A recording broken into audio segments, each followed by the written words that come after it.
नमस्कार मित्रों। द स्वदेश में आपका स्वागत है। यहाँ करते हैं हम लोग देश में हो रही राजनीति पर चर्चा। प्रधानमंत्री गए संघ भूमि, वहां से गए दीक्षा भूमि। डॉक्टर भीमराव अंबेडकर को श्रद्धा सुमन अर्पित किए, एक नोट लिखा। उस नोट के सियासी मायने तलाशे जा रहे हैं। तो हम भी थोड़ी सियासत पे कर लेते हैं बात। नमस्कार दोस्तों, मैं हूं सुधांशु, आप देख रहे हैं द स्वदेश। दोस्तों, द स्वदेश एक मंच है जहां पर हम निष्पक्ष पॉलिटिकल एनालिसिस करते हैं। अगर आपको हमारा पॉलिटिकल एनालिसिस पसंद आता है तो आप यूपीआई के माध्यम से हमारी मदद भी कर सकते हैं। बाकी हमारे चैनल को सब्सक्राइब करिए, वीडियो को लाइक करिए और वीडियो को शेयर जरूर करिए।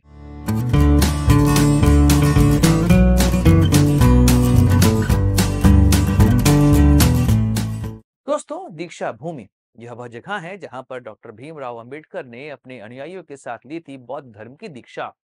यहाँ पर एक स्तूप बनाया गया है जहां पर उनकी अस्थियां रखी गई हैं। यह जगह दलित समाज के लिए काफी पवित्र मानी जाती है। ऐसे में प्रधानमंत्री का यहाँ पर जाना, श्रद्धा सुमन अर्पित करना, नोट लिखना, सियासत तो होगी ही। और सियासत हुई उस नोट पर जहां पर उन्होंने लिखा कि विकसित और समावेशी भारत का निर्माण ही डॉक्टर भीमराव अंबेडकर को सच्ची श्रद्धांजलि होगी। अब यहाँ पर आप समावेशी भारत शब्द को पकड़िएगा जरूर, क्योंकि इसी पर चर्चा होने वाली है हमारी। लेकिन उसके पहले भाजपा और दलित समाज की राजनीति को समझ लेते हैं थोड़ा सा। भाजपा भाजपा चूंकि आरएसएस का एक पॉलिटिकल विंग आप उसको कह सकते हैं, और आरएसएस पर हमेशा से अपर कास्ट होने के आरोप लगे हैं। यही चीज भाजपा पर भी आरोप लगा है कि भाजपा भी अपर कास्ट की पार्टी है, ब्राह्मण बनिया पार्टी है, और यह दलित समाज के उत्थान के लिए काम नहीं करते हैं। लेकिन जब नरेंद्र मोदी बने भारत के प्रधानमंत्री, तो उन्होंने कोशिश की कि दलित समाज के लिए भी वैसे काम किए जाएं जिससे कि भाजपा के लिए वह वोट करना शुरू कर दें। पर फिर भी एक वोट बैंक के फॉर्म में यह तो दिखा कि दलित समाज भाजपा को वोट करना शुरू तो किया, लेकिन वह सहजता यहाँ पर आपको दिखाई नहीं देगी। क्योंकि जैसे ही थोड़ी ऐसी घटना होती है जहां पर आरक्षण का मुद्दा फंसता है, वहां पर दलित समाज तुरंत भाजपा से अलग हो जाता है। दो तीन एग्जाम्पल मेरे पास हैं जिससे आपको यह स्पष्ट होगा। 2024 का लोकसभा चुनाव याद करिए, जब भाजपा ने 400 पार का नारा दिया था। यह नारा बैकफायर किया, क्योंकि दलित समाज में यह संदेश गया कि 400 पार का नारा इसलिए दिया जा रहा है कि भाजपा नया संविधान लिखना चाह रही है। और इसके पीछे भाजपा ही कारण रही है, क्योंकि भाजपा के एक सांसद लल्लू सिंह, उन्होंने कह दिया कि 2/3 बहुमत इसलिए चाहिए कि संविधान को बदलना या नया संविधान लिखना है।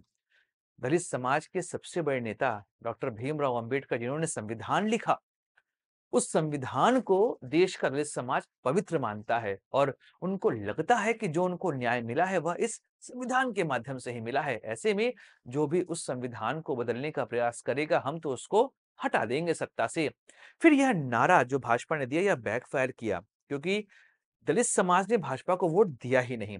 और जो पार्टी 400 पार का नारा दे रही थी, 240 पे आके ठिठक गई। 272 भी उसको यहाँ पर प्राप्त नहीं हुआ।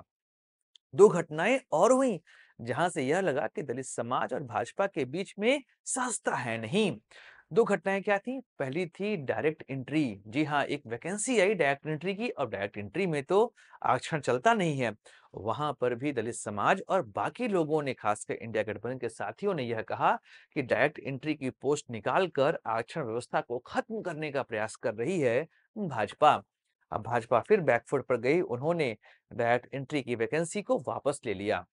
दिसंबर में फिर एक घटना हुई, अमित शाह का एक बयान जो उन्होंने लोकसभा में दिया, और यह बयान डॉक्टर भीमराव अंबेडकर पर था।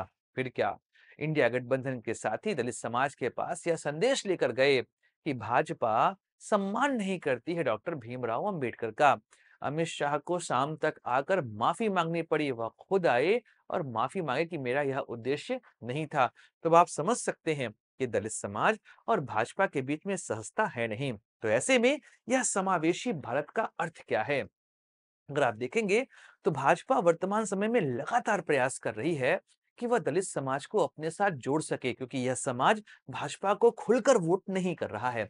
इसीलिए आप नोटिस करेंगे कि एनडीए में भी दलित समाज के कई साथियों को जोड़ा गया है, उनको महत्वपूर्ण पद दिए गए हैं। जी हाँ, जीतनराम मांझी, चिराग पासवान, इन लोगों को केंद्र में मंत्री बनाया गया है।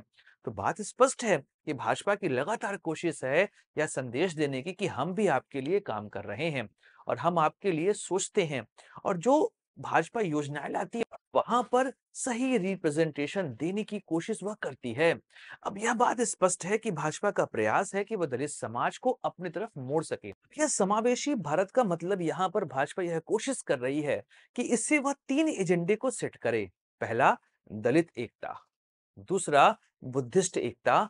और तीसरी, हिंदुत्व एकता। जी हाँ, यह तीनों मुद्दों को भाजपा यहाँ पर टैकल करने का प्रयास कर रही है। पहले मामले में वह चाह रही है कि दलित समाज एकजुट हो जाए। जो दलित समाज अलग अलग जातियों में बटा है, पहले उसको एक कर दिया जाए। उसके अलावा बुद्धिस्ट, कई सारे दलित समाज के लोगों ने बौद्ध धर्म को स्वीकार किया है। आप अगर यूपी उसके आसपास देखेंगे तो यह संख्या उतनी बड़ी नहीं है। लेकिन जब आप पूर्वोत्तर भारत जाते हैं तो यहाँ पर यह संख्या बहुत ज्यादा हो जाती है। तो भाजपा की कोशिश है कि जो दलित बुद्ध धर्म को स्वीकार कर लिए हैं, उनके माध्यम से वह पूर्वोत्तर भारत के क्षेत्र में अपनी राजनीति को आगे बढ़ा सके। जो एक महत्वपूर्ण बात है वह है 80-20। जी हाँ, हिंदू एकता की बात। अब हिंदू एकता की बात यहाँ पर कैसे आ रही है? भाजपा का यह प्रयास है कि वह एक ऐसा इंक्लोज सर्किल तैयार करे जहां पर वह सभी हिंदू जातियों को एक मंच पर इकट्ठा कर सके और उसमें जो जाति का भेद है वह पूरे तरीके से खत्म किया जा सके। जैसा कि योगी आदित्यनाथ की राय चलती है कि भैया हम तो 80-20 की राजनीति करते हैं। 20% वो लोग हैं जो कि इंडिया गठबंधन को वोट देते हैं, लेकिन हम 80% एक साथ हैं। और इस 80% में सवर्ण, उसके अलावा ओबीसी, एससी और एसटी, यह सभी आते हैं। इनको एक साथ जोड़कर हम आगे की राजनीति यहाँ पर करने वाले हैं। यह भाजपा का लगातार प्रयास है कि वह दलित समाज के अंदर भी अपनी पैठ बढ़ा सके। और हाल के दिनों में आप देखेंगे कि जब बिहार चुनाव आएगा तो यह मुद्दा बहुत प्रमुखता से उभरने वाला है, क्योंकि वहां पर 19% आबादी है दलित समाज की। यूपी चुनाव में यह आबादी लगभग 20% की बन जाती है और बंगाल में भी यह लगभग 18% की आबादी है।